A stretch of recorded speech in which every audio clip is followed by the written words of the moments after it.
بسم الله الرحمن الرحیم. با سلام خدمت شما عزیزان بیننده شاهد برنامه زنده هستید که با عنوان اعلام موجودیت نخستین حزب سیاسی ترکمنهای ایران تحت عنوان حزب اتحاد ترکمن صحرا، این اتفاق وضعیت ترکمن صحرا یا ترکمنهای ایران و تشکیل یک حزب سیاسی که هدف خود رو پیگیری مطالبات ترکمن و رساندن صدای آن به مجامع بین المللی و افکار عمومی اعلام کردند. ترکمنهای ایران عمدتاً در منطقه ترکمن صحرا و استان گلستان زندگی میکنند. از نظر مذهبی اکثرا اهل سنت. بسیاری از فعالان ترکمن معتقد هستند که بعد از انقلاب 57 جامعه ترکمن و ترکمن صحرا یا ترکمنهای ایران با محدودیت‌های سیاسی، مذهبی، فرهنگی و امنیتی گسترده روبرو شدند. یکی از مهمترین رویدادهایی که ترکمنهای ایران باهاش مواجه شدن و در تاریخ ایران در واقع ثبت شده درگیری های سال 58 و 59 در ترکمن صحرا. در آن دوران بخشی از نیروهای ترکمن که خواهان اصلاحات بودند و مشارکت بیشتر در اداره منطقه خود به رسمیت شناختن حقوق فرهنگی، هویت و سیاسی و مسائل امنیتی بود، این اعتراضات به درگیری هایی کشید که نهایتا متاسفانه توسط رژیم تازه تأسیس جمهوری اسلامی خمینی سرکوب شد و شماری از فعالان و بزرگان ترکمن به قتل یا به شهادت رسیدن. بازداشت و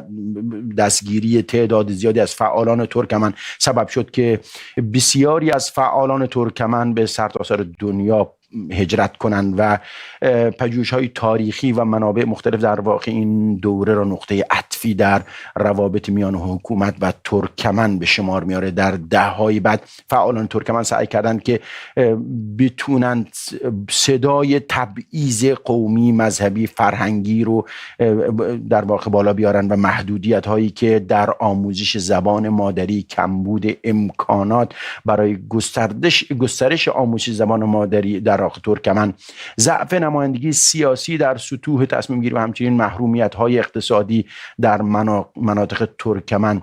این اتفاق گزارش‌های بین المللی نیز بارها به وجود تبعیض‌ها و محدودیت‌ها علیه ترکمن اشاره کرده و این در واقع سراسر منتشر شده. همواره جامعه ترکمن صحرای ایران با محدودیت‌ها، با مظلومیت‌ها و فشارهای متعددی روبرو بوده، اما این قشر ساکت ننشستند و بالاخره بعد از 4 دهه مبارزه جست و گریخته و فردی به نحوی امروز ما شاهد تشکیل یک حزب سیاسی ترکمن صحرای ایران هستیم که در سراسر دنیا در واقع که فعالان این ترکمن دست به هم دادن و اقدام به این تشکیل این حزب کردن. در آغاز فعالیت این حزب ما از 3 نفر از مسئولین این حزب که خانم جمیله عاقکی از اعضای شورای مرکزی حزب اتحاد ترکمن صحرا است و همچنین جناب دکتر عبدالرحمن دیجی، شخصیت شناخته شده برای همه، دبیر کل حزب اتحاد ترکمن صحرا و همچنین حاج کریم، یکی دیگر از اعضای شورای مرکزی حزب ترکمن، در این برنامه دعوت کردیم تا اینکه در این باره گفتگو داشته باشیم. ضمن عرض سلام خدمت این سه کارشناس عزیز. از شما جناب دکتر عبدالرحمن شروع می‌کنم. موضوع ترکمن صحرا بسیار موضوع مهمی بود و برای همه معما بود که چرا ترکمن تا کنون این پیدایش یا این حزبی که لازم بود تا کنون تشکیل نشد، که البته خب به تعبیری الان هم هرچند که دیر شده اما باز هم خب بسیار در یک شرایط بسیار حساسی تشکیل شده. دوست داریم مقدمه پیرامون این حزب اتحاد ترکمن صحرای ایران از زبان شما بشنویم. کی تأسیس شد، شرایط و اهدافی که در واقع در نظر داره، مختصر و گزارشی کلی از این حزب از زبان شما به عنوان دبیر کل حزب اتحاد ترکمن صحرای ایران بشنویم. به نام خداوند جان و خرد که از این برتر اندیشه در نگذرد. سلام عرض میکنم خدمت بینندگان عزیز شبکه کلمه و تشکر میکنم از شما جناب آقای هاشمی که وقت گرانقدر برنامه‌تون رو گذاشتید در معرفی ترکمن صحرا به حزب تازه تأسیس ما بسیار ممنونیم. عرض کنیم که حزب به هر حال گروهی که سازماندهی شده با برنامه‌های خاص فعالیت میکنه. اما جدا از این، ما این فعالیت ها رو قبل از اینکه حزب هم تأسیس بشه همیشه در ترکمن صحرا داشتیم، در زمینه فرهنگی، اجتماعی، سیاسی، طوری که همون شرایط اجازه بده. و جمعیت 2 الی 3 میلیونی ترکمن صحرا چون هم مذهبن و از لحاظ فرهنگی هم ارتباطات گرمی بینشون هست، فعالیت هایی که ما میکنیم دور از انظار مردم نبوده، بین مردم بوده، در ارتباط با جوانای ترکمن. برای همین ما به صورت غیر رسمی همیشه حزب بودیم، تلاش کردیم برای احیای زبان ترکمنی، برای دفاع از حقوق ترکمن ها از طریق هفته‌نامه صحرا که 22 سال چاپش کردیم، از طریق شرکت در انتخابات ها و غیره. فقط شرایط داخل کشور مخصوصا به اهل سنت اجازه نمیده که به شکل رسمی تشکل، اونم سیاسی تشکلی شکل بده و فعالیت بکنه و برای همین مجبور بودیم که برای ادامه دادن فعالیت ها مخصوصا در جنبه سیاسی به یه مقدار از وطن جدا بشیم و پا به خارج کشور بذاریم. اما کاری که ما کردیم وقتی از خارج کشور هم که اومدیم بیرون، اون ارتباط ها رو اصلا قطع نکردیم، ارتباط با دوستان هم فکری و صحبت ها و هم نظری، تا اینکه بعد از مدت ها به اتفاق دوستان داخل کشور و خارج کشور تصمیم گرفتیم که حرکت ها، فعالیت های خودمون رو به شکل سازماندهی و منظم ادامه بدیم که این نیاز به حزب رسمی بود در این میان. و حزب رو به این شکل در اسفند 24 یعنی سال گذشته 1404 24 اسفند مصادف با 16 مارس 2026 گشایش دادیم و افتتاح کردیم و در یه فاصله بسیار نزدیک، بسیار خیلی نزدیک، با اقبال عمومی در ترکمن صحرا و بین جوانان و حتی زنان ترکمن هم روبرو شد. البته یه مقدار از طرفی بدشانسی آوردیم که درست به موقعی برخورد کرد که اینترنت در ایران کلاً قطع شده بود، اما با این وجود این ارتباطات رو تونستیم هرچند مشکل ایجاد بکنیم و الان که یه مقدار وضعیت اینترنت هم بهتره، بین مردم و جوانان ترکمن، فعالان سیاسی، طرفداران خوبی پیدا کرده. هدف ما، چون که هدف ما هدف اونهاست، یعنی اینجا هدف از طرفدار پیدا کردن اینه که همدلی پیدا کردن، هم عقیده و احساسات مشترک در جهت آرمانهای مشترک. چون دردی که ما داریم مخصوصا در رژیم جمهوری اسلامی و حتی قبل از جمهوری اسلامی در دوره رضا پهلوی ها، همیشه آسیمیلاسیون، سیاست آسیمیلاسیون اونها بود که برای استحاله فرهنگی و حتی تغییر بافت اتنیکای ایرانی تلاش میکردن و ترکمن ها در این مورد جزو مظلوم ترین ها هستند. در رژیم گذشته از نظر اتنیکی خیلی تلاش کردن که زمین های ترکمن ها رو غصب کنن، به مهاجرین بدن، زبانشون رو بگیرن.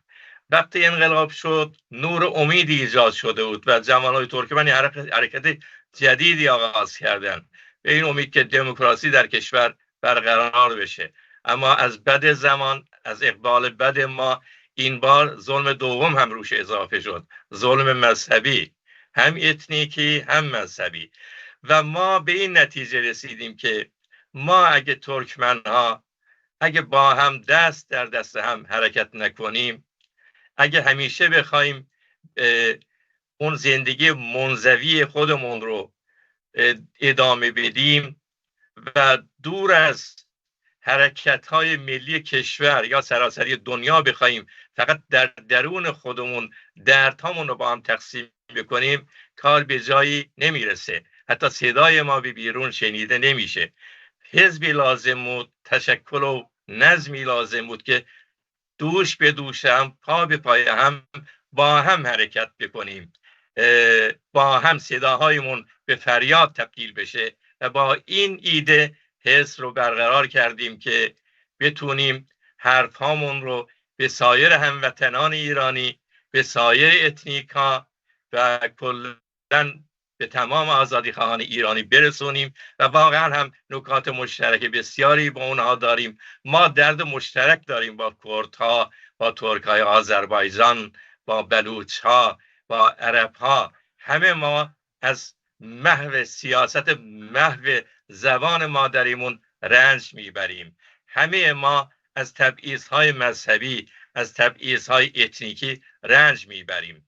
آرزوی ما اینه که دست در بسته هم برای ایرانی آزاد، دموکراتیک، پا به پای هم تلاش بکنیم و این حزب رو در این راستا ایجاد کردیم.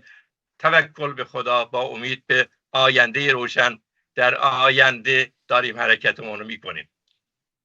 بله، در خدمتم. بسیار ممنون جناب، بسیار ممنون دکتر عبدالرحمن، بسیار ممنون. موضوعی که وضعیتی در واقع در حزب اتحاد ترکمن صحرای ایران دیده میشه، وجود زنان هست، نقش فعال زنان در این حزب که البته خب کسانی که تاریخ ترکمن به خصوص حالا ترکمن ایران رو مطالعه میکنن میبینن که همواره زنان فعال در عرصه های مختلف، زنان ترکمن منظورم هست، در عرصه های مختلف در ترکمن صحرا فعالیت داشتند، در حوزه علم و شعر و فنون و ادب و غیر ذالک، که خب با وجودی که رژیم سعی کرده در طول 47 سال محدودیت های عدیده علیه این قشر زنان ترکمن در واقع اعمال کنه، اما این سبب نشده که از عرصه فعالیت اینها عقب بمانند.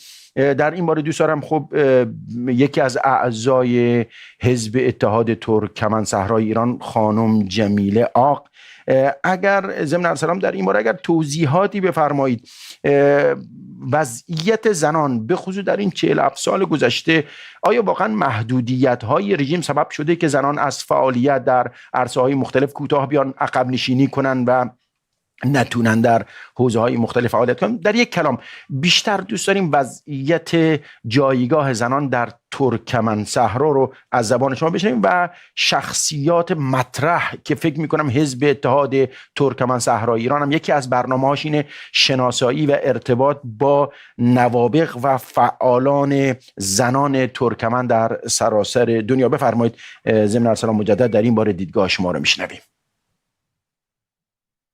سلام خدمت شما و تمام بینندگان شبکه خوب کلمه. شب همگی بخیر. بله، جایگاه زن الان، زن ترکمن در طول تاریخ، زنان ترکمن همیشه اگر در تاریخ هم نگاه بکنیم، به عقب برگردیم، تعجب سیاحان رو هم حتی برانگیخته، چون در اون دورانی که در ایران، در ترکیه امروزی عثمانی، زنها محبوس بودن در اندرونی ها، همه تعجب میکردن از رفتار آزادانه زنهای ترکمن. زنها همیشه در جامعه ترکمن دوشادوش مردان، این چون هم از لحاظ هزاران سال فرهنگی که باهاش تربیت شدن اومدن حفظ کردن و هم به خاطر جغرافیایی که در اون زندگی میکردن، اینا همیشه مجبور بودن که مردان و زنان همواره دوشادوش هم زندگی رو اداره بکنن، حیات رو ادامه بدن. بعد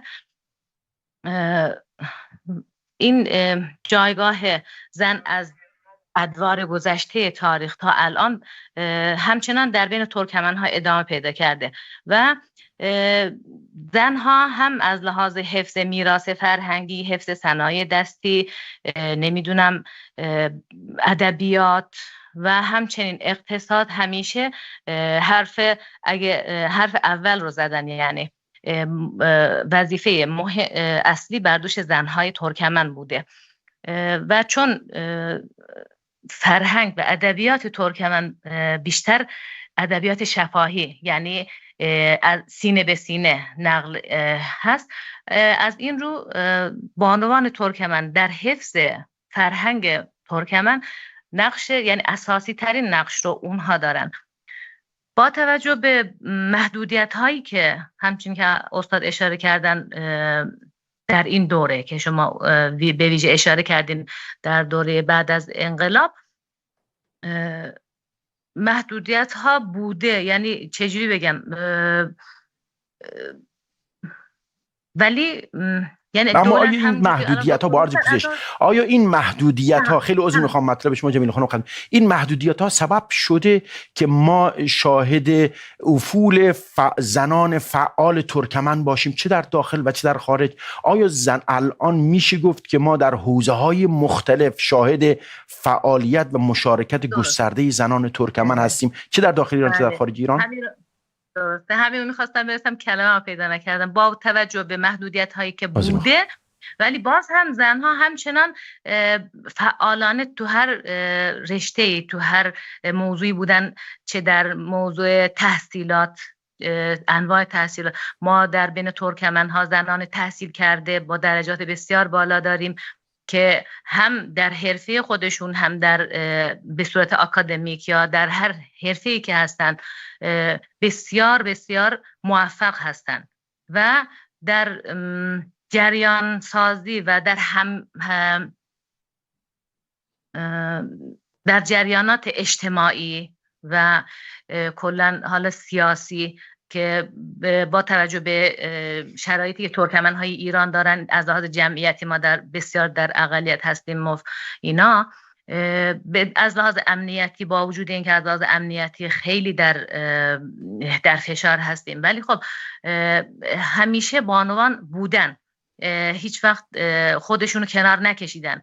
ما شاعران ترکمن، بانوی شاعر داریم، نویسنده داریم و حالا دکتر، مهندس که تو هر چیزی هست، یعنی همه و همین که هستن، یعنی نه اینکه فقط رفته باشن دانشگاه تحصیلاتشون تموم کرده باشن، بسیار هم موفق بودن در حوزه خودشون. خیلی الان در حزب ما هم بسیاری از خانم ها شرکت داریم و خوشبختانه مردان ما هم، آقایون ترکمن هم همیشه، اونم بنا به سابقه تاریخی، هیچ وقت فشار روی زنها نبوده که اونها رو کنار بزنن، خودشونو جلو بندازن. الان هم فکری از خانم ها گرفته میشه، از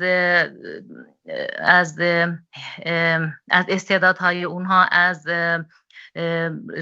حرفه اونها، از نظرات اونها استفاده میشه، ازشون نظرسنجی میشه و بسیار پویا و بسیار فعال در حزب خودمون، که به ویژه در حزب خودمون بسیار پویا هست نقش متقابل خانم ها. بله، بسیار ممنون خانم جمیل. باز خواهم گشت جهت اطلاع بینندگان عزیز، آدرس فضای مجازی حزب اتحاد ترکمن صحرا ایران زیرنویس خواهد شد و خب حزب ترکمن صحرا در واقع بیشتر تمرکز داره بر فعالین ترکمن صحرا در ایران و کسانی که خب مایل هستن جهت ارتباط با این حزب، مشارکت با این حزب، هر گونه همکاری با این حزب، میتونن ارتباطات، آدرس هایی که زیرنویس شده ارتباط برقرار کنن. اگر اتاق زیرنویس کنید ممنون میشم، ارتباط برقرار کنید. جناب حاج کریم بگجانی، اگر درست تلفظ کردم با عرض پوزش، از کشور سوئد، در واقع خب یکی از اعضای شورای مرکزی حزب اتحاد ترکمن صحرا هستید. تاریخ ترکمن صحرا به خصوص در اوایل انقلاب میبینیم که بسیار رژیم تازه به دوران رسیده، تازه تأسیس آن وقت، بسیار متوحشانه عمل کرد علیه ترکمن صحرا ایران، قتل عامی صورت گرفت و سعی بر این کرد که اونها رو به حاشیه برونه و امروز حتی شاهد هستیم شخصیات مطرح ترکمن، چه در حوزه فرهنگ، چه در حوزه ورزش، چه در حوزه شعر و ادب، چه در حوزه های مختلف به حاشیه رانده میشن به دلیل دو گناه دارن، یکی اینکه ترکمن هستن، دو اینکه غالبا اهل سنت هستن. اما دوست داریم یک سال رو حالا با تأسیس این حزب ترکمن صحرای ایران که واقعا یه خوشخبری است برای ترکمن‌ها. باور بفرمایید ما در شبکه کلمه، من یادم میاد از اولین روز تأسیس شبکه میخواستیم یک برنامه صدا و سیمای ترکمن صحرای ایران داشته باشیم و متاسفانه خب این توفیق نداشتیم که بتونیم این زمینه فراهم بشه و صدای ترکمن صحرا رو به سرتاسر مردم برسونیم، مردم معرفی بشن با این قوم شجاع غیور و این قومی که در طول این قرون متمادی فرهنگ و زبان خود رو با چنگ و دندان نگه داشتن، حفظ کردن. جناب حاج کریم بگجانی، سوالی که مطرح میشه چه تجربه و درسی میشه، حالا تجربه سیاسی غیر سیاسی، از اون سالهای 57 58 اون اقداماتی که در واقع صورت گرفت، فشارها و نوساناتی که خب ترکمن‌ها باهاش مواجه شدن، چه درس‌ها، چه تجاربی، چه خاطراتی هست از زبان شما میشنویم؟ با عرض سلام و از فرصتی که به ما دادید خیلی ممنونم. سوال خیلی جالبیه. خود منم به قول دوستان یکی از این نسل هایی که در آن سالها در بطنش به قول معروف میتونم بگم سیاسی شدم، مبارزه کردم و در این حال به قول معروف در حد خودم جام فشاری ها و فداییم کردم که مجبورم میتونم به این اشاره بکنم که امروز نزدیک به 40 سال از وطن دورم. ولی تجربیات خیلی چیزی بود، غنی بود و یکی از دلایلی که امروز من با افتخار به تأسیس حزب اتحاد ترکمن صحرا میتونم اشاره بکنم در این نقطه است که جای خالی اون آرزوها، این رویاهای ما را چیز که به قول معروف سعی میکنم که چیز بکنن، پر بکنن. 1357 سال واقعا پرغوغایی بود و یکی از با افتخارات ترکمن تا امروز که هستش اینه که ترکمن ها در رفراندوم جمهوری اسلامی علنا و با افتخار نگفتن، یعنی نه به رفراندوم جمهوری اسلامی. یکی از افتخارات ماست و در پروسه ترکمن ها از بنا به فرهنگ، آداب و رسومی دارن، ملتی هستن که هیچ وقت یاد نگرفتن که تنهایی یا یک نفری یک کاری انجام بدن، همیشه با مشورت، همیشه با مصلحت پیش رفتن. و همین خاطر شورا ممکنه یک نام چیزی باشه ولی چیزی هستش که من خودم به قول معروف رشد کردم و بزرگ شدم و در سیاست نیز سعی میکنم که اینو پیش ببرم. همین شورا به معنی اینه که همیشه باید با هم مشورت بکنیم، همیشه باید با هم دیگه تبادل نظر بکنیم و کارا پیش بریم. این نقطه بود، یک نقطه که باید توجه داشت. 1350 بعد از انقلاب و 1358 شورا که تأسیس شد شورای نبود که روشنفکران یا فعالین سیاسی احیا کرده باشند، کشف کرده باشند. شورا از روستا اومد، از دهقانان، یعنی مردم شوراها را تشکیل دادن، بعداً با فعالین سیاسی ترکمن تماس گرفتن. و یه نقطه دیگه که خیلی باید چیز به اون توجه بکنیم اینه که نمایندگان شورا در آن زمان کسانی که در کنگره ها و مجامع بزرگ و منطقه‌ای شرکت میکردن اکثرا 90% بالای 40 سال بودن، ولی رهبرانی که چیز قول معروف در اون سالها رهبری میکردن اکثرا کمتر از 25 سال بودن. و همون خاطر ما خیلی میتونم بگم که به جرات تجربه چندان سیاسی نداشتیم. البته بعض سعی میکنن که جنبش ترکمن صحرا را به از جمله فداییان نسب بکنن، ولی به نظر من از چیزی اشتباهه. ولی در این حال باید چیز کرد، فداییان نقش داد. فداییان ما را در سراسر ایران معرفی کردن، برای ما تبلیغ کردن و ما را شناختن. ولی جنبش اصلی، جنبش چیزی که شکل گرفت در آن سالها خود مردم بودن. یعنی خیلی خود شورا از روستاها بیرون اومد، نه از شهر، و این نقطه خیلی چیز مهمیه. و در ادامه متاسفانه ما میتونستیم خیلی کارها بکنیم که امروز شاید درسایی است که باید در آینده از استفاده کنیم. ولی چند نقطه است که به نظر من خیلی مهمه. یکی از نکاتی که هستش، وقتی رهبران ترکمن رفتن که با چیز مذاکره بکنن، سعی بکنن که درگیری نشه، سعی بکنن که جنگ نشه، عملا نمایندگان ترکمن را اعدام کردن. اون رهبران 4 نفره که توماچ و واحدی و 2 نفر دیگه. ولی یک نقطه خیلی مهمه، این چیزی که به روی حساسیت من بیشتر چیز ایجاب کرد اینه که اولین اقدامی که سپاه پاسداران یا چیز دستگاه سرکوب جمهوری اسلامی بعد از جنگ دوم گنبد کرد این بود که نسل 1332 را اعدام کرد. پرویز ایرانپور، یوسف قرجه و اینا چه کسانی بودن؟ اینا کسانی بودن که در اون سالها در احزاب و سازمان‌های متفاوت فعال بودند. و ما که از بطن همون جنبش 1357 ترکمن‌سرا بیرون اومدیم، نسلی هستیم که تا امروز مشکل بود با داخل تماس بگیریم، مشکل بود با جوانان ارتباط بکنیم، ولی عملاً و در پیشبرد کارها امیدوارم و مطمئنم با رهبری و دبیرپلی دکتر دیجی، حزبی که احیا شد موفق خواهد شد که این ارتباط ایجاد بکنه که این نسل 1357 بتونه با نسل عنوان 1404 این ارتباط ایجاد بکنه که بتونیم از تجربیات همدیگر بهره ببریم.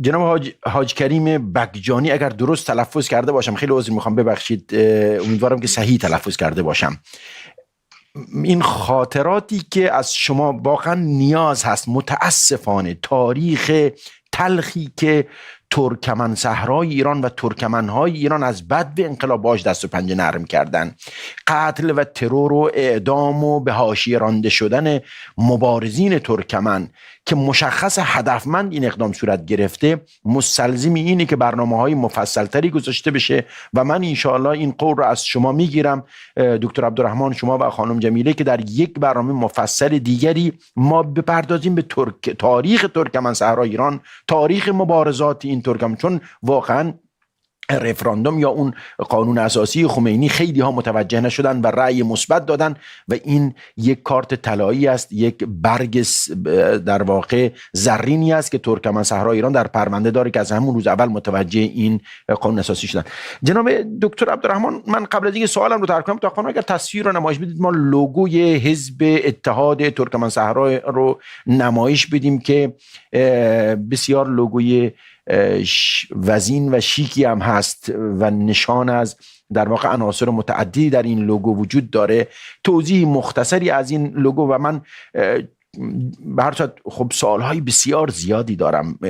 برای اولین باری که ما در طول 47 سال میبینیم یک حزب ترکمن به این صورت پا به عرصه‌ای وجود گذاشته. حالا من توفیق این رو نداشتم که با حزبی از احزاب ترکمن آشنا بشم، ترکمن صحرای ایران منظورم هست. به همین خاطر این انبوهی از سوالها من نمیدونم از کجا شروع کنم، ولی از شما قول میگم که در یکی برنامه‌های دیگه انشالله آینده مفصلا در خدمت شما باشم و بحث تاریخ ترکمن، فرهنگ ترکمن، نسل آینده ترکمن باید بیدار بشه و بدانن که گذشتگانشون چه مبارزاتی کردن. این فرهنگ ترکمن باید حفظ بشه و خب این بسیار مهم است. اگر تصویر رو نمایش بدید جناب دکتر عبدالرحمن، تصویر لوگو که بر صورت حزب اتحاد ترکمن صحرای ایران هست، عناصر متعددی در این لوگو وجود داره. توضیح مختصری میشنویم از شما و قبل از اون آدرس فضای مجازی حزب اتحاد ترکمن صحرای ایران هم در گیرنده ها ظاهر شده. از همه فعالان ترکمن ترکمنهای ایران در سرتاسر دنیا درخواست میشه با این حزب خودتون مکاتبه کنید. هر نوع فعالیتی که در هر عرصه‌ای که فعال هستید نگید که شاید تخصص شما نباشه. این حزب قراره انشالله به همه اقشار و همه عرصه حتما توجه کنه، همونطور که در بیانیه و مطالب کارشناسان و اعضای این حزب و دبیر کل شنیدیم. جناب دکتر عبدالرحمن می‌پردازیم بحث این لوگو توضیح بدید و سوال بعدی که من برام مطرح میشه، اگر کسانی بخوان با شما از ترکمن‌ها مشارکت کنن چه راههایی وجود داره، چگونه میتونن، چه شرایطی وجود داره که بتونن با شما مشارکت کنن؟ ابتدا در مورد لوگو توضیح بدید. اگر تصویر لوگو متوقف فرمان بدید ممنون میشم. بله لوگو رو عرض کنم که کلا خب در لوگو چند مورد رو در نظر گرفت. یکی بیان سمبولیکش، نمادینش. دو، مطابقتش با فرهنگی که تمثیل میکنه. بعد رنگ هایی هم که درش استفاده میشه باز تمثیلیه. از این نظر تیکه تیکه اگه نگاه کنه، خب رنگ سبز، رنگ صحرای ترکمن، اسب اصلا سمبل ترکمنه، آزادی ترکمنه. ترکمن ها میگن اسب بال ترکمنه، از این رو اسب رو بالا آوردیم. حزب اتحاد ترکمن دست در دست هم در پایین اسب همون اتحاد رو تمثیل میکنه. بعد نقوش رو میبینید، موتیف های نقش های قالی و گلیم و اینها که و حتی جواهراتی که ترکمن ها استفاده میکنن شبیه همین موتیف هاست. موتیف ها باز سنت اصیل ترکمن رو تمثیل میکنه. باز به خوشه گندم جزء نان و برکت و اتفاقا در ترکمن صحرا معمولا گندم هم زیاد کاشته میشه، مخصوصا قدیم ها. برای همین خوشه گندم و نان و برکت یکی از درگاه آفریدگار تمنا میشه توسط بندگان خدا. و کلا باور و ترکمن ها نگاه استتیک و سمبولیک در هم آمیخته شده و چنین لوگویی به میون اومده و خوشحالم از اینکه دوستان پسندیدن. و سوال دوم رو من اگر اجازه بدید من قبل از سوال دوم بحث این نقش نگار گلیم یا قالی های دستباف ترکمن گفتید. من یادم میاد 10 سال قبل یکی از این جوانان ترکمن پیراهن دستباف ترکمنی رو به من هدیه داد، با وجودی که خب بسیار به زحمت افتادن این بندگان خدا. من این هدیه رو به عنوان یادگار هنوز نگه داشتم. چقدر این سلیقه جذاب ترکمن برای من مهرس شد. سوالها که بسیار زیاده جناب دکتر عبدالرحمن به عنوان حزب دبیر کل این حزب، و بعید میدونم ما بتونیم در این برنامه در واقع ظرفیت این برنامه کفاف همه این سوالها رو داشته باشه. اما آخرین مطلب که از شما میخوام بشنوم، الان ترکمن صحرا ایران، سرتاسر ترکمن صحرا این برنامه رو میبینن و مطمئنم ترکمنی نیست که خوشحال نباشه و این خب میتونین حزب مایه افتخار ترکمن ها باشه و اگر به درستی که انشالله به همین صورت هم پیش خواهد رفت، بتونه بدون در نظر گرفتن اگر اختلافاتی وجود داره، اگر مسائلی وجود داره، بدون در نظر گرفتن اونها بتون متحد یک پارچه اونطور که الان بوده ادامه بدید. خب باعث افتخار و عزت همه هست، نه ترکمن ها، ما ایرانی ها همه به صورت کلی افتخار خواهیم کرد، به خصوص اهل سنت ایران. سوالی که مطرح میشه الان در شرایطی که وجود داره در جامعه ایران، اقشار مختلف، زن، مرد، کودک، جوان، پیر، همه هستن. چطور بتونن، آیا شما استقبال خواهید کرد از مشارکت ترکمن ها در این حزب؟ چگونه بتونن مشارکت کنن؟ چگونه بتونن حمایت کنن؟ راههای مشارکت، ارتباط در این مورد توضیح بدید و انشالله در فرصت های آتی مفصلا انشالله در خدمت شما خواهیم بود و عناصر دیگری رو طرح خواهم کرد. بفرمایید لطفا. بله، ممنون از لطف شما. حزب در واقع حزب صدای مردمه، سمبل مردمه، نیروی مردم. بدون حزب، بدون مردم هیچ معنایی نداره. در واقع حزب گروهی از برگزیدگان، بگم دردمندان همون مردمه که اون مردم را ترسیل میکنن، سعی میکنن صدای اون مردم باشن. ترکمن ها ضرب المثلی دارن: arkası dağdan molanın yüreği dağıştan. آن که پشتش به کوه ها متکی است دل سنگ خواهد داشت، یعنی دل سفت و شجاع جسور خواهد بود. مردم اون کوهی هستن که پشت سر شما هستن. وقتی مردم پشت سر شما باشن، جسارت شما هم افزایش پیدا میکنه، اعتماد به نفس شما هم افزایش پیدا میکنه. این حزب طوری نیست که فقط برای تشکیل دادن یک گروه سیاسی توسط جمعی اتخاذ شده باشه. یه نیاز تاریخیه، یه نیاز جبریه. یعنی کل مردم ترکمن صحرا، کل جوانها به این نتیجه رسیدن که اگه با هم متحد نباشیم نمیتونیم کاری بکنیم. ما یه رهبر خیلی متشخص سمبولیک نداریم که همه دنبالش راه بیفتن، چه از نظر سیاسی چه از نظر مذهبی. ما باید دست در دست هم بدیم و اون نیرو رو بسازیم. برای همین از مردم ترکمن صحرا دعوت میکنم که اگر میخواهید از ظلم ها تحت ظلم نباشید، دنبال حقوق خود به شکل سازماندهی شده، منظم و مدنی باشید، باید این انسجام رو با هم شکل بدیم و درخواست ما اینه که ما رو حمایت بکنید. ما به خاطر شما اومدیم، ما بدون هیچ ادعایی اومدیم. ما رنج میکشیم از اینکه ترکمنها درد میکشن اما دردشون رو نمیتونن منعکس بکنن، شجاعت دارن اما نمیتونن در یه نقطه تمرکز داشته باشن. رژیم چنان سرکوبی کرده و چنان سیاستی در ترکمن صحرا اجرا کرده که امکان تمرکز و اتحاد رو از بین برده. ما تلاشمون برای اینه که اون نیروی پتانسیل ترکمن ها رو که در طول تاریخ همیشه نشان دادن باز بیابیم و این غیر ممکنه مگر اینکه دست در دست هم بنهیم. با ما در ارتباط باشید. به ایمیل هامون میتونید ایمیل بزنید و در اینستاگرام و حتی سایت جدید باز کردیم، میتونید از اون طریق با ما در ارتباط باشید. ما صدای شما هستیم. ما در خارج برای تفریح و گردش نیومدیم. ما دردهای درون کشور رو تحمل نکردیم، اعتراض کردیم و دیدیم که در اون مملکت نمی گنجیم، تنهاییم، نیاز به اتحاد داریم و در خارج کشور نرفتیم دنبال سرگرمی ها.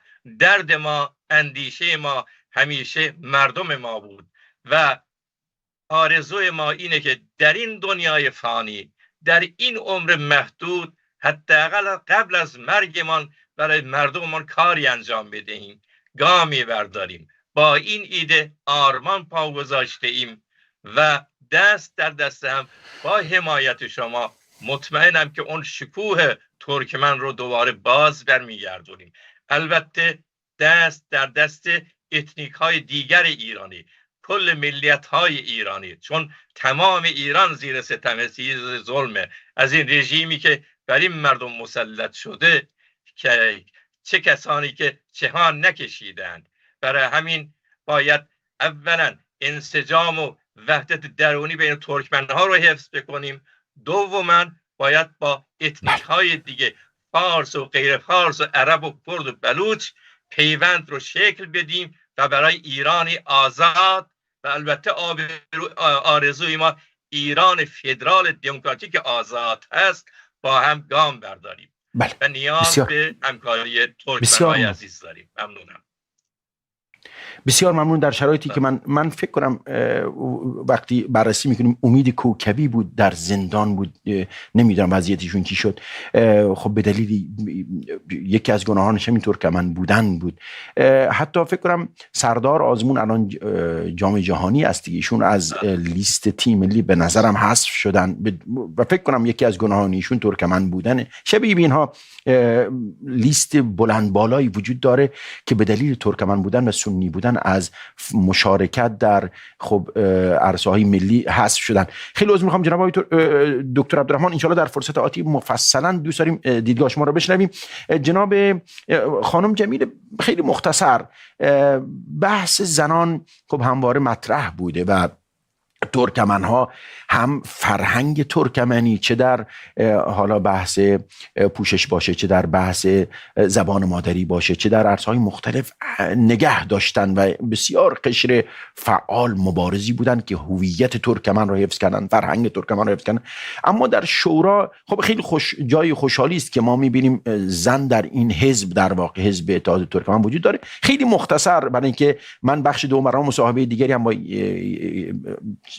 کسی دیگری هم دارم، مختصر در این باره اگر بفرمایید نقش زنان در این حزب چگونه است، تا چه اندازه و چند درصد این حزب، آیا درصد بندی شده خیر، چگونه میتونن زنان در این حزب نقش ایفا کنن و چگونه مکاتبه کنن با این حزب تا اینکه بتونن مشارکت حد اکثری با حزب صورت گیره؟ بله، همونجور که دکتر اعلام کردن، ما وبسایت حزبمون فعال هست، ایمیلمون هست و اینستاگراممون هم فعال هست. دوستان از ایران از این طریق میتونن با ما در ارتباط باشن. ما درصد نگرفتیم واقعیتش در حزبمون، ولی خب فکر میکنم اگر 40% بگم دروغ نباشه، یعنی حضور بانوانمون در حزب. ولی همینو میخواستم بگم که 30%.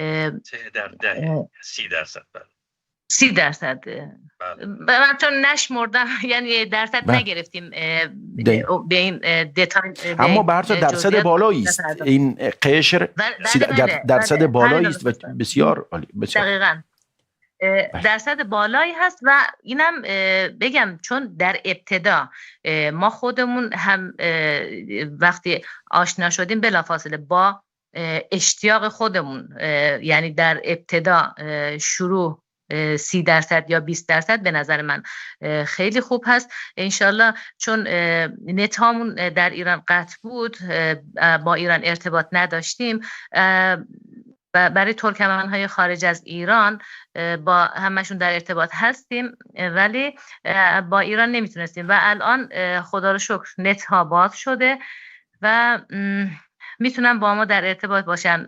فقط من با اجازهتون یه نکته رو میخواستم بگم.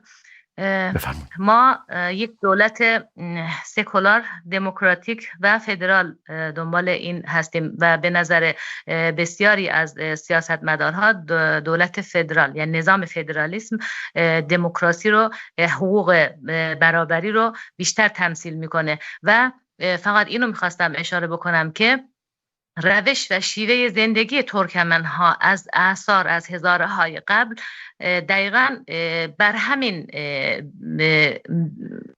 شیوه هست. یعنی طایفه ها ایلات خودشون در داخل خودشون کاراشون انجام میدن، یعنی تصمیم گیری در اونجا هست.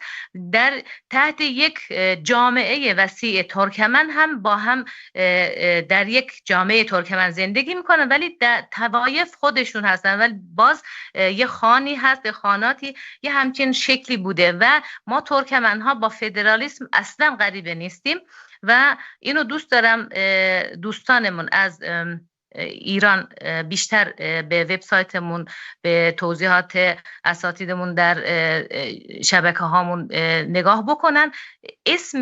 اسامی جدید اونها رو چیز نکنه، یعنی به شک نندازه. یعنی ما به نظر من شخصا و به خیلی از ترکمن ها دقیقا نظام فدرالی رو رعایت میکردن و این از نظر ما مطلوب ترین نوع نظام برای احقاق حقوق برابری هست. بسیار ممنون خانم جمیله. من خیلی عذر میخوام، ان شاءالله در فرصت‌های آتی مفصل در خدمت شما خواهیم بود و فکر کنم شاید 10 برابر هم کفاف نکنه با این وضعیت. شبتون بخیر. خواهش میکنم. شبتون خوش. جناب حاج کریم، اون آخرین مطلب و خیلی مختصر اگر بفرمایید ممنون میشم. خیلی برای بینندگان عزیز مهمه که آینده ترکمنها رو بدونن. قرار شما چه دورنمایی دارید نسبت به آینده ترکمن و قرار ترکمن به کجا و به نسخه مشابه اگر قرار باشه برای ترکمن بخواید ارائه بدید که امروز در دنیا وجود داره، میخواید به عنوان الگو داشته باشید، چه چیز رو معرفی خواهید کرد؟ خیلی مختصر در این باره لطفاً. نکته‌ای که قبل از هر چیز میخوام اشاره بکنم نام حزب. حزب اتحاد ملی.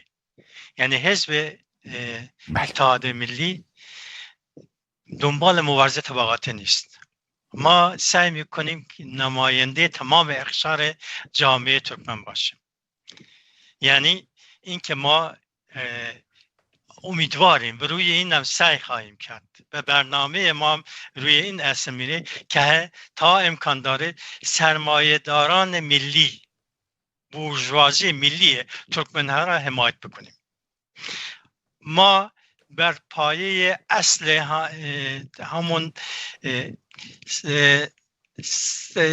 مذاکره و مباحثه به این که با هم دیگه کنار بیاییم پیش خواهیم رفت. به همین خاطر حزب اتحاد ملی ترکمنستان نماینده هیچ قشری نیست، نماینده تمام اقشار ملت ترکمنه. از سرمایه‌دارش بگیریم، از دهقان، کشاورزش، صیادش، از اون کارمندش. و روی این اصل اولین هدف ما و در این حال میتونیم به جرات ادعا کنیم همون رشد اقتصادی و اجتماعی ترکمنستان. یعنی ما منافع ترکمنستان را و ترکمن‌ها را قبل از هر چیز قرار میدیم و در آینده هر مبارزه و هر نوع برخورد سیاسی که بکنیم روی این اصل خواهد بود که ما ترکمن‌ها در این حرکت اتفاقاتی که اتفاق میفته چه منافعی خواهیم داشت. این اصل ماه. و یه نکته که خیلی مهمه ما از تجربیات خود یاد گرفتیم، اینکه حکومت گرفتن در یک پروسه مشکل نیست. ما حکومت یک ساله خودمان داشتیم، ولی مهم اینه که باید یه سیستمی در ایران ایجاد بشه که بتونیم ما این حکومت نگه بداریم.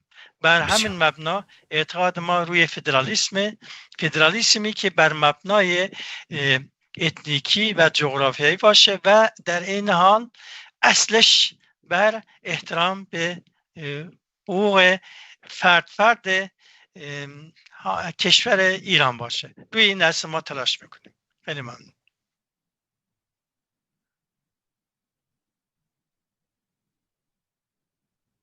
خب ممنون جناب حاج کریم بکجانی. کمی صدای شما من با تأخیر دریافت کردم. بسیار ممنون از جناب حاج کریم بکجانی، از اعضای شورا، از اعضای حزب اتحاد ترکمنستان و همچنین جناب خانم جمیله آق، همچنین از اعضای حزب اتحاد ترکمنستان و جناب دکتر عبدالرحمن دیجی دبیر کل حزب اتحاد ترکمنستان از اینکه در این برنامه با ما همراه بودیم. بسیار سپاسگزارم و یه قول از شما میگیرم که ان شاءالله در برنامه‌های آتی هم بتونیم در خدمتتون باشیم و مفصلا هم تاریخ هم در واقع نقش مبارزان ترکمن رو در واقع از شما بیشتر بشنویم. خداحافظی میکنم با شما. خدایا نگهدار شما.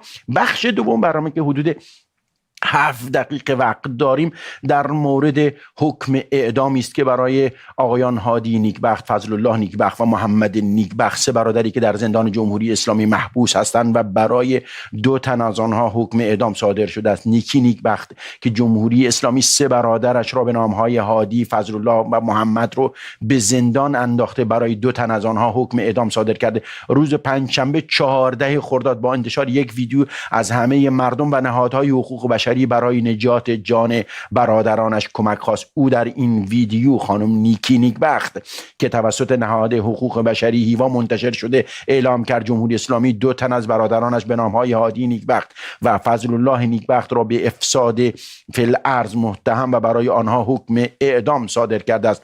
به گفته خانم نیکی نیکبخت قاضی دادگاه گلپایگان پیشتر وعده داده بود که حکم این 2 برادر در نهایت 1 تا 5 سال زندان خواهد بود، ولی امام جمعه این شهر به نام محمد تقی کرامتی با همکاری اطلاعات سپاه به این پرونده و ورود کرده و حکم زندان را به اعدام تغییر داده. خواهر این 2 زندانی سیاسی محکوم به اعدام همچنین گفت که برادر دیگرشان به نام محمد که از نوکیشان مسیحی است، از اسفند 1404 در زندان دستگرد اصفهان در بلا تکلیفی به سر میبرد. خیلی مختصر در وقت باقی مانده گفتگو خواهم داشت با خواهر این آقای هادی نیکبخت و حسن الله نیکبخت و محمد نیکبخت، خانم نیکی نیکبخت. ضمن عرض سلام، خیلی مختصر و خیلی عذر میخوام چون وقت خب ما دیر وقت متوجه این بیانیه شدیم یا این درخواست شدیم، به همین خاطر متاسفانه خب فرصت نشد که ما قبل از این برنامه رو تنظیم کردیم برای حزب اتحاد ترکمن‌صحرا. اما خیلی مختصر از شما میشنویم چه اتفاقی افتاده، گزارش در یک کلام، چرا حکم افساد فی الارض، چه پرونده و آیا در یک کلام آیا وکیل آزادانه در اختیار اینا قرار گرفته؟ خیلی مختصر گزارشی از شما در این باره میشنویم. درود برای شما و همراهان عزیزم. من نیکی نیکبخت هستم، خواهر زندانی سیاسی محمد نیکبخت، هادی نیکبخت و فضلالله نیکبخت. در جواب سوالتون میخواستم بهتون بگم که هادی و فضلالله پاییز 1404 متاسفانه دستگیر شدن و علتش هم به خاطر این بود که ما یه سری زمین پدری داریم در منطقه گلشهر و اطلاعات سپاه متاسفانه دست گذاشتن روی این زمین ها و حدوداً چندین سال هست با پیگیری های مرتبی که انجام دادن متاسفانه نتونستن این زمین رو مصادره کنن و روزی که اومده بودن حکم مصادره زمین اومده بود، هادی و فضلالله درگیر شده بودن با نیروی انتظامی و هادی و فضلالله رو دستگیر کردن و به زندان دستگیر اصفهان منتقل کردن. حتی به زندان گلپایگان هم منتقل نکردن چون اطلاعات گلپایگان گفته بود که برای ما بار سنگینی داره و هادی و فضلالله رو منتقل کرده بودن به زندان دستگیر اصفهان که ما چندین مرتبه پیگیری کردن خانواده و گفته بودن که فعلا صبر کنید تا شرایط جنگ تموم بشه و با پیگیری های مرتبی که انجام داده بودن گفته بودن که حکم 1 سال الی 5 سال بهشون داده میشه. ولی خب 2 هفته پیش که خانواده مراجعه کرده بودن گفته بودن که اطلاعات سپاه و امام جمعه گلپایگان آقای محمد تقی کرامتی دست گذاشتن روی این پرونده و فعلا صبر کنید که پریروز متاسفانه اطلاع دادن که حکم اینا فساد فی الارض و حکم اعدام بهشون دادن. محمد هم که بلا تکلیف داخل زندان هست. خب وکیلی که برای ایشون، آیا وکیل در واقع وکیل تسخیری بود یا نه؟ ایشون حق در واقع برادران شما حق انتخاب وکیل آزاد داشتن؟ ببینید بهشون گفتم وکیل تسخیری براشون گرفته بودن، خودشون هم مخالف بودن برای وکیل تسخیری، ولی گفتن ما وکیل تسخیری براتون گرفتیم و باید نفری 7 میلیون هم پول برای وکیل تسخیری بدید و متاسفانه ولی هیچ چیزی، یعنی دادگاهی برای اینا تشکیل نشد، فقط ما پولی برای وکیل تسخیری دادیم. بسیار ممنون جناب آقای کیانی عزیز. برای اینکه وقت خیلی محدود، دیدگاه شما در این باره میشنویم با عرض سلام و اون شرایطی که این رژیم جمهوری اسلامی که خب در مقابل اسرائیل و آمریکا، ببخشید خیلی عذر میخوام، مثل موش مرده‌ای بیشتر نیست و بسیار خار و ذلیل شد، اما میبینیم که این گونه با ملت رفتار میکنه و به این صورت احکام ظالمانه و جائرانه صحرایی صادر میکنه. خیلی مختصر در این باره اظهار نظر شما رو میشنویم و چه اقداماتی بایستی انجام داد برای اینکه ما بتونیم در واقع ایرانیان در سرتاسر دنیا بتونیم جلوگیری کنیم از ریخته شدن خون انسان‌های بیگناه در ایران.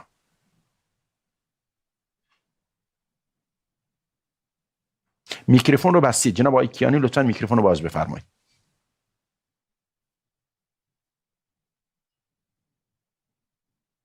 جناب آقای کیانی.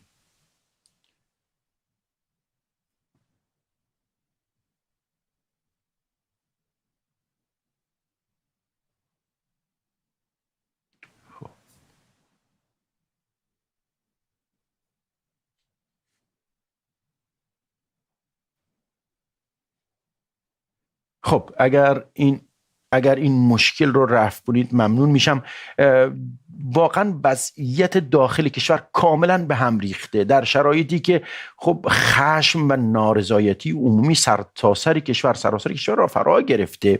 در چنین شرایطی این اصدار این حکم نمک بر زخم پاشیدن رو داره و متاسفانه نه اینکه وضعیت رو آرام نمیکنه بلکه وضعیت خشم عمومی رو دوچندان خواهد کرد. بفرمایید جناب کیانی، فکر کنم صدای شما رو با الان میشنویم ولی کمتر از 2 دقیقه دیدگاه شما مختصر میشنویم. بفرمایید لطفا. مجددا سلام دارم خدمت شما خانم نیکبخت و بقیه همکارانتون.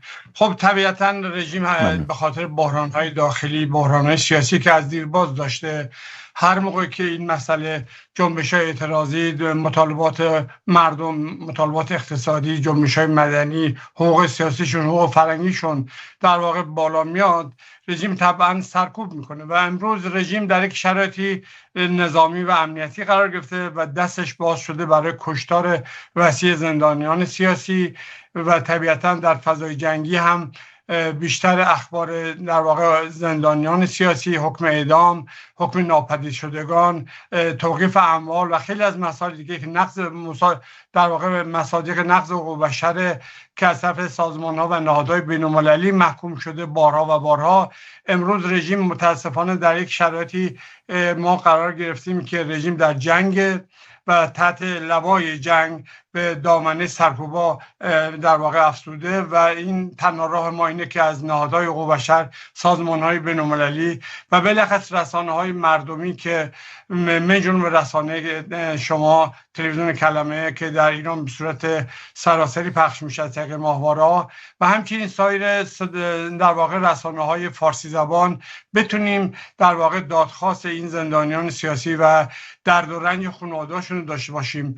به هر صورت گروه‌های سیاسی هم میتونن در این شرایط، چون شرایط بسیار بسیار خطیریه که هم در واقع با پرونده و سرنوشت خودشون هم گره خورده، میبایست که در عرصه مسائل سیاسی هرچه سریعتر به یک تجمیع عظیم و سراسری نیروهای سیاسی در خارج از کشور، دیاسپورا بپردازند که در واقع ما الان نباید انتظار از مردم داخل ایران داشته باشیم، چون در واقع در فضای جنگی هستن، فضای جنگی و اختناق و قطع اینترنت.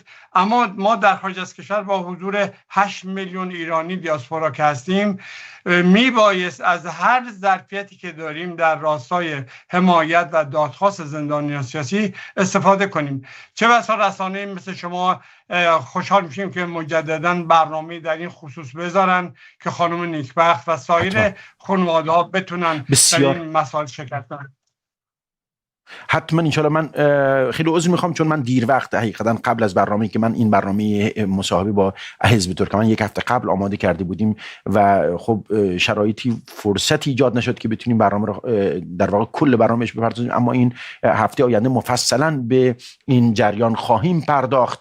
از شما خانم نیکبخت بسیار سپاسگزارم، همچنین جناب شما آقای اصغر کیانی که زحمت کشید. بسیار ممنونم در این برنامه با ما همراه بودین در این وقت بسیار محدود. به هر صورت خب صدای مظلومان ستم دیده‌ای که دست خالی هستن باشیم و اگر ما یکی نشیم یکی به قتل میرسیم.